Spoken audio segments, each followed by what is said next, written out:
celebrate life.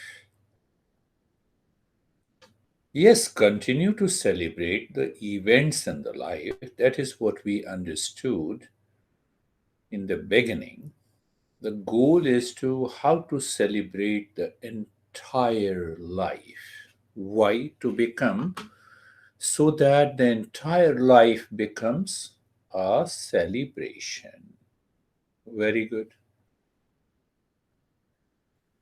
How to celebrate your life so that the entire life becomes a celebration. What is that meaning of the celebration? To think, to live, to work in peace, happiness, love, wisdom.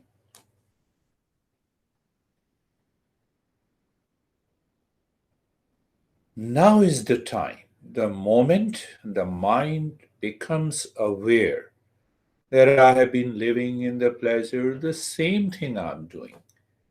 Waking, sleep, dream. Some form of anxiety, little stress, likes and dislikes. That mind has been repeating days after days, weeks after weeks, months after months, years after years. So when this mind becomes aware that I'm moving in a circle all the time and expecting a different result, it will not happen. I'm doing the same stuff again and again. So who is responsible for doing? So that we covered in the second talk, that we must follow a simple principle, janati, to know it clearly, and then desire it. So when you have a right knowledge, you have a right desire, and then you take a right action that will break this years and years of the same stuff.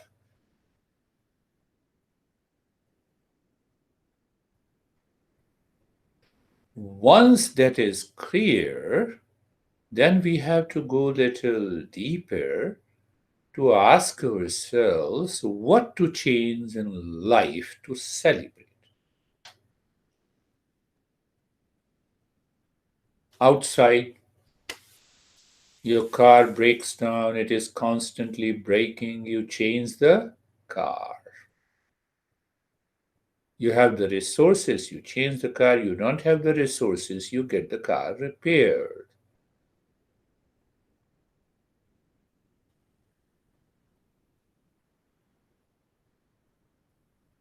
What to change in life to celebrate? Car is an instrument, the mind is also an instrument, and it is constantly changing. We are aware of it since we wake up in the morning until we retire to the bed. It is constantly changing. It means there is a possibility of change in the mind, and mind is an instrument that we need to change.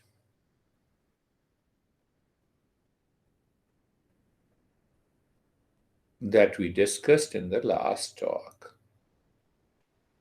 Second last talk, perhaps, yes.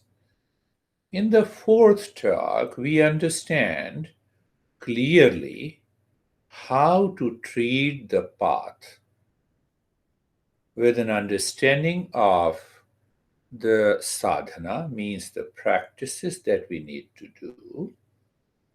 Sadhaka means the seeker. A person cannot change. No, that is why we ask, you see that you are teaching this wisdom, you claim that it is coming from the teachings of the great masters, but they have put a precondition. But millions of people, if anyone wants to have the permanent happiness, so why they are not coming and learning this wisdom? You are right. Your question appears to be right. But the master gives a simple answer. Are you a seeker? So if you are a seeker, you will treat the path. So seeker knows the goal clearly.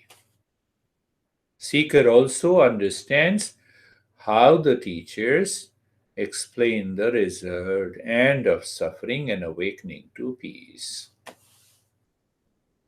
And the fifth word that we covered, what we say is sadhu. So sadhu literally means monk. So we have a wrong notion about who is a monk who wears the orange colored clothes, puts a lot of .com here, different colors, wear fancy clothes that normally an ordinary person doesn't wear. That is our popular notion. That may be right. We'll talk later what it means by a monk. But here the monk means the seeker is a monk. Why? The monk, sadhu literally means who goes straight to the goal, doesn't take a ramp or exit until he reaches the goal. So today's talk, we should focus on who is that seeker. The master says the seeker alone makes the entire life a celebration. There was an enlightened master who was giving the sessions in the classes, so called the sadhana, to 50 students. After a year, the master asked every student, what is most important in sadhana, in practice? Normally, we say, the teacher is important. So he asked the second student, he said the text is important. Third, he says the wisdom that is contained in the 10,000 years old tradition is very important. Another guy said, this monastery is very important. If we don't have monastery, where we have to study? And master was not satisfied.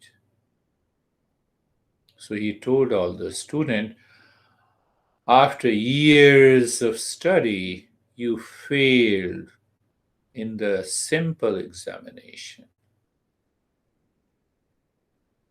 Why? Every student asked. And what is the answer? The master smiled and said, you alone is most important in the journey.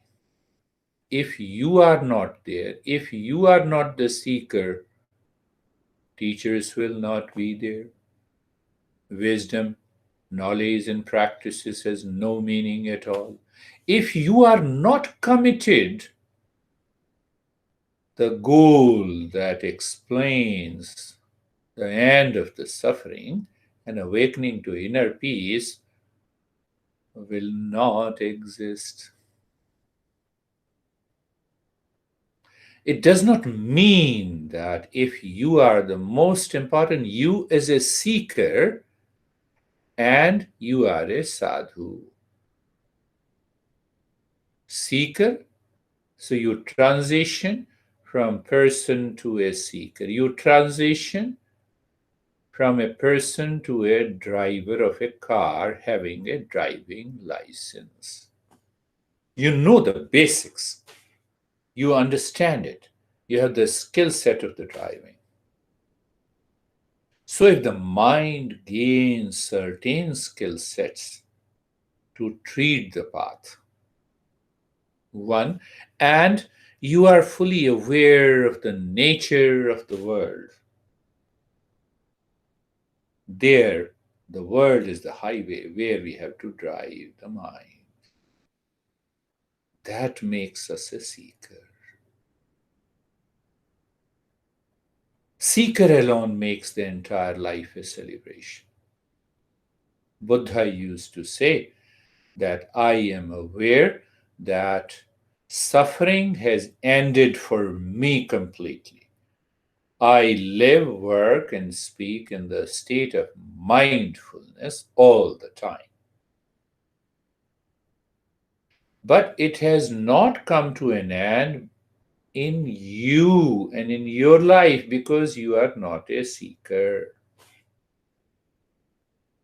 Hence, I will take birth again and again to address the cause of the suffering and the means to end the suffering. So we are back to the same question, the seeker. We Patanjali says when you are fully aware of the five subjective states of the mind, means the mind changes its states, you wake up in the morning, the sun rises in the same way. What your mind says, morning is very bad, mind is bad, mind is living in a state that needs to change. Patanjali is saying five objective states of the mind and five subjective states. Five, take up one objective states of the mind that is known as a sleep. I'm listening while sleeping.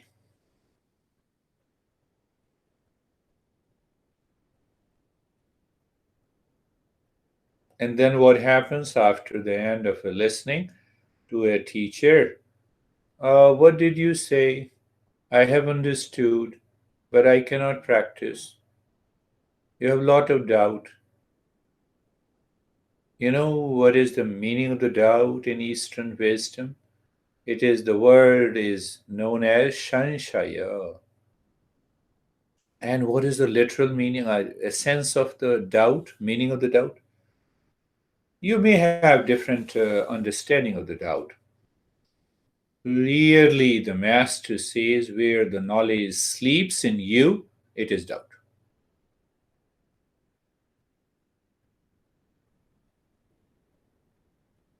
The seeker has no doubt, he has a clarity.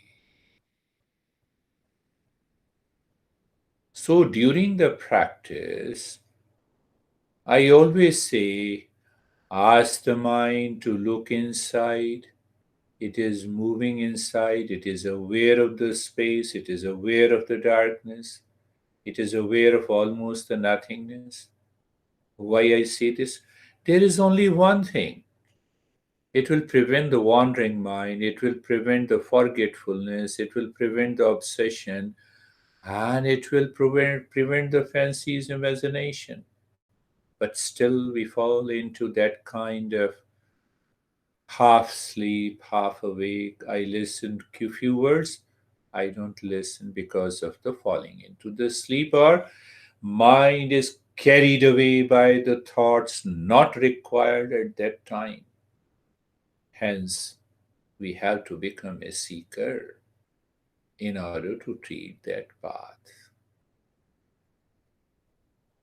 The moment we become aware of the mind, we come to know the subjective states of the mind.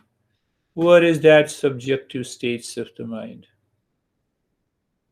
And the moment we are aware of the subjective states of the mind, then what happens? The mind says, wandering, the same mind tells you within you what I'm doing, I'm treating the path. The thoughts disappear. It is so simple. But in order to experience it as simple, by understanding, by clarity. That is why the master says first know it. Don't do any practice. First be very clear. Does the driver teacher says, come on, start driving? He doesn't teach you where is the steering, how to uh, use the steering and the pedal and the brake. Oh, come on, drive. Knowledge. Knowledge. Understanding the principles clearly so that You create a right, unbinding desire to tread on the path. And it becomes then easy for you to become a seeker.